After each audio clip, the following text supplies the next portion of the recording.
নমস্কার কৃষক বন্ধুরা। আপনি কি কৃষক বন্ধুর প্রকল্পের টাকা পান? তাহলে আজকের ভিডিওটি আপনার জন্য কিন্তু অত্যন্ত গুরুত্বপূর্ণ। কারণ সরকার এখন পুরনো সমস্ত উপভোক্তার তথ্য আবার নতুন করে যাচাই বা ভেরিফিকেশন শুরু করেছে। অনেকে ভাবছেন আমি তো এতদিন টাকা পাচ্ছিলাম, তাহলে আবার ভেরিফিকেশন কেন? আরো বড় প্রশ্ন, এই ভেরিফিকেশন না করলে কি সত্যিই পরের কিস্তির টাকা বন্ধ হয়ে যাবে? কোন কোন নথি লাগবে, কোথায় জমা দিতে হবে, বাড়িতে কি সরকারি কর্মীরা আসবেন, কেবিআইডি কিভাবে বের করবেন? আজকের ভিডিওতে একেবারে শুরু থেকে শেষ পর্যন্ত সমস্ত বিষয় খুব সহজ ভাষায় কিন্তু আপনাদের জানাবো। তাই ভিডিওটি অবশ্যই শেষ পর্যন্ত দেখবেন। তো প্রথমেই জেনে নেওয়া যাক যে কৃষক বন্ধুর যে ভেরিফিকেশন, এই ভেরিফিকেশনটি কেন হচ্ছে। এই ভেরিফিকেশনটি হওয়ার কারণ হচ্ছে প্রকৃত কৃষক চিহ্নিত করা, ভুল তথ্য সংশোধন, মৃত উপভোক্তাকে বাদ দেওয়া, সরকারি কর্মীদের যাচাই করা, পিএম কিষাণ ও আধার ডাটা ম্যাচ করা। তো কৃষক বন্ধুরা, সরকারের লক্ষ্য হলো প্রকৃত কৃষকদের কাছেই যেন সরকারি সাহায্য পৌঁছায়। বিগত কয়েক বছরে অনেক অভিযোগ এসছে কিন্তু কৃষক বন্ধুর ব্যাপারে। কোথাও মৃত ব্যক্তির নাম রয়েছে, কোথাও জমির মালিক পরিবর্তন হয়েছে, কোথাও আবার একই ব্যক্তির একাধিক জায়গা থেকে সুবিধা পাচ্ছেন। এই কারণেই এখন নতুন করে ফিল্ড ভেরিফিকেশন শুরু হয়েছে। আপনার জমি, আপনার পরিচয়, আপনার ব্যাংক, সব তথ্য মিলিয়ে দেখা হবে। তো এবার আসা যাক কারা এই ভেরিফিকেশনে অংশগ্রহণ করবেন। বর্তমানে যারা কৃষক বন্ধুর টাকা পান, পুরানো বেনিফিশিয়ারি এবং নতুন আবেদনকারীরাও, যাদের তথ্য অসম্পূর্ণ, যাদের আধার আপডেট হয়নি, এই সকল কৃষক বন্ধুরা কিন্তু অবশ্যই যোগাযোগ করবেন।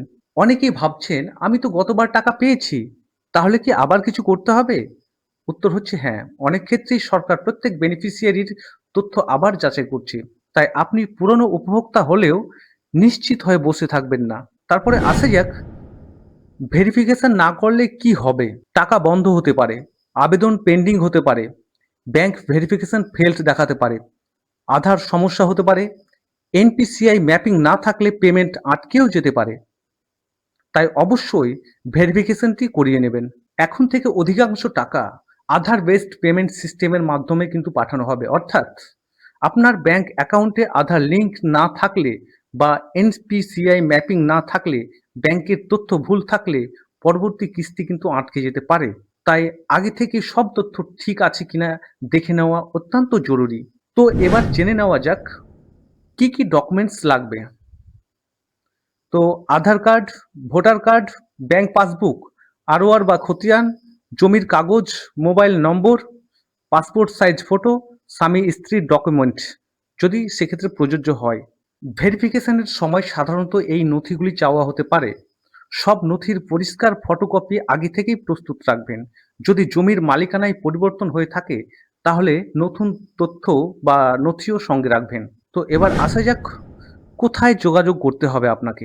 ADO office, block agriculture office, গ্রাম পঞ্চায়েত, ভেরিফিকেশন ক্যাম্প। সরকারি কর্মীরা বাড়িতে এলে সহযোগিতা করবেন। সমস্ত নথি চাইতে পারে, সেগুলি আপনি ওদের দেখিয়ে দেবেন।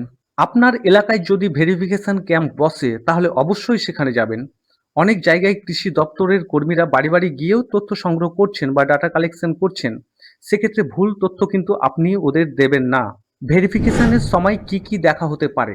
সাধারণত ভেরিফিকেশনের সময় দেখা হতে পারে আপনার নাম, আধার নাম্বার এবং তার সঙ্গে যে নাম এবং নম্বরটি আছে আধার কার্ডের সেগুলি, ভোটার কার্ড, ব্যাংক, জমির তথ্য, মোবাইল নাম্বার, জীবিত আছেন কিনা, একই ব্যক্তি অন্য স্কিমে আছেন কিনা, এই সব বিষয়গুলি কিন্তু দেখা হতে পারে। সরকার শুধুমাত্র কাগজ দেখেই ভেরিফিকেশন করছেন না, অনেক ক্ষেত্রে মাঠ পর্যায়ে যাচাইও করা হচ্ছে। অর্থাৎ আপনি সত্যি চাষ করেন কিনা, জমির তথ্য ঠিক আছে কিনা, সবকিছু কিন্তু এবার মিলিয়ে দেখা হবে। তাই সতর্ক থাকবেন। তো এবার আসা যাক আপনার কৃষক বন্ধুর কেবি আইডি কিভাবে বের করবেন। প্রথমে আপনাকে কৃষক বন্ধু পোর্টালে যেতে হবে, তারপর রেজিস্টার ফার্মার, এরপর আধার বা ভোটার কার্ড নাম্বার, তারপর সার্চ, তারপর কেবি আইডি বেরিয়ে যাবে আপনার। আপনার কেবি আইডি যদি জানা না থাকে তাহলে অফিসিয়াল কৃষক বন্ধুর পোর্টালে গিয়ে আধার নম্বর অথবা ভোটার নাম্বার দিয়ে খুব সহজেই কিন্তু বের করে নিতে পারেন। কেবি আইডি লিখে রাখবেন, ভবিষ্যতে বিভিন্ন কাজে এটি কিন্তু প্রয়োজন হতে পারে। তো এবার আসা যাক ফর্ম কিভাবে ফিল আপ করবেন।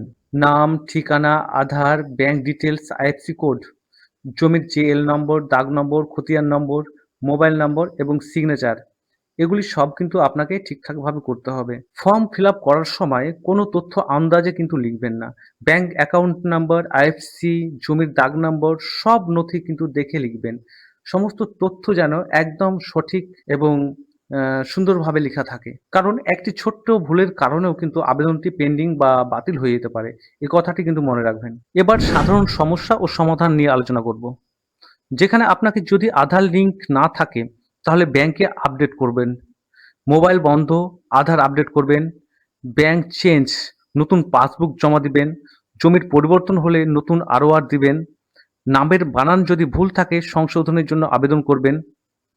তো এইসব বিষয়গুলি সমস্যা কিন্তু সমাধানের চেষ্টা করবেন। তো প্রিয় কৃষক বন্ধুরা, বেশিরভাগ আবেদন বাতিল হয় কিন্তু ছোট ছোট ভুলের কারণে। যেমন আধারে এক বানান, ব্যাংকে আরেক বানান, অথবা মোবাইল নম্বর বদলে গেছে। এইসব বিষয়গুলো আগে থেকেই ঠিক করে নিলে ভবিষ্যতে কোনো সমস্যা হবে না। তো আজকে আপনি কি করবেন এই বিষয়গুলি জানার পর? প্রথমে আপনার কেবি আইডি চেক করবেন, আধার লিঙ্ক চেক করবেন ব্যাংকের সঙ্গে, এনপিসিআই স্ট্যাটাস চেক করবেন, ব্যাংক পাসবুক আপডেট করবেন, ডকুমেন্টস রেডি রাখবেন, এগ্রিকালচার অফিসে খবর রাখবেন। তো এইসব বিষয়গুলি আপনার জানা কিন্তু অত্যন্ত জরুরি এখন। তো আমার প্রিয় কৃষক বন্ধুরা, ভেরিফিকেশন মানে ভয় পাওয়ার কিন্তু কিছু নেই। এর উদ্দেশ্য হলো প্রকৃত কৃষকদের কাছে সরকারি সাহায্য নিশ্চিত করে পাইয়ে দেওয়া। তাই কোনো গুজবে কান দেবেন না। সরকারি নির্দেশ অনুযায়ী আপনার নথি প্রস্তুত রাখবেন এবং প্রয়োজনীয় স্থানীয় কৃষি দপ্তর বা পঞ্চায়েত অফিসে কিন্তু যোগাযোগ করবেন। আপনার যদি কৃষক বন্ধু প্রকল্প নিয়ে কোনো সমস্যা থাকে তাহলে কমেন্টে লিখে জানাবেন অবশ্যই। আমি সরকারি তথ্যের ভিত্তিতে তার সমাধান দেওয়ার চেষ্টা করব। ভিডিওটি যদি আপনার উপকারী বলে মনে হয় তো অবশ্যই লাইক করবেন, আপনার কৃষক বন্ধুদের সঙ্গে শেয়ার করবেন এবং ডিজিটাল সেবা বাংলা চ্যানেলটি সাবস্ক্রাইব করে বেল আইকনটি অন করে রাখবেন। ধন্যবাদ, সুস্থ থাকবেন, ভালো থাকুন, নমস্কার।